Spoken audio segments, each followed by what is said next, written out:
Well, Paul told the Corinthians something about his sufferings. He says in 2 Corinthians, the 6th chapter, verse 4, he says, "But in all things, approving ourselves as the ministers of God, in much patience, in afflictions, in necessities, in distresses, in stripes, in imprisonments, in tumults, in labors, in watchings, in fastings," and so on. Job could say, "Though he slay me, yet will I trust him." And today, I think it's a cruel hoax to tell people that if they're suffering or not just having a high old time, that they certainly are not in the will of God. They may not even be saved. Well, at this moment, there are Christians that are being persecuted, and they've proven they are real Christians. And we know that for a fact. Christians are having a rough time in many other places.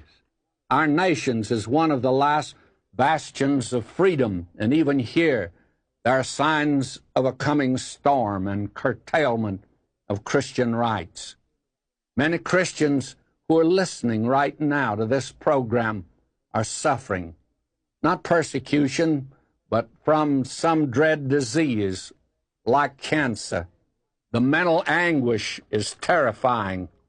I know what it is to lie in a hospital bed alone, waiting for the interns and nurses to come in and wheel you into the operating room, and you wonder if you're going to live or die.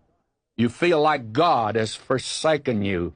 You feel like that somehow or another this is something that shouldn't happen to you. And you seriously question that all things work together for good. Does God really care? Well, I can assure you that he does. I've had 3 major operations for cancer. First one is in 1965 when I was given 3 months to live. And he put me flat on my back and told me it was time to look up. The world could get along without me very easily. I came to the conclusion that the world needed me. God let me know that I wasn't that important. And it's a time when you can learn to rest and commune with God. The lessons were powerful, and I don't want to go through it again. I don't want a repeat.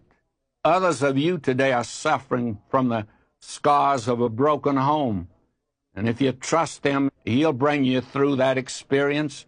Others of you are suffering because of economic conditions. You lost your jobs. You're frightened.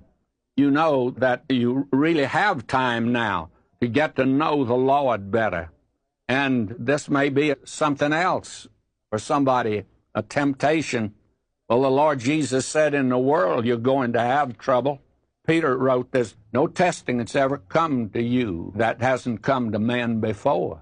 And we act like this is some strange things happen to us. He never said he'd make you happy. He said he'd make us holy.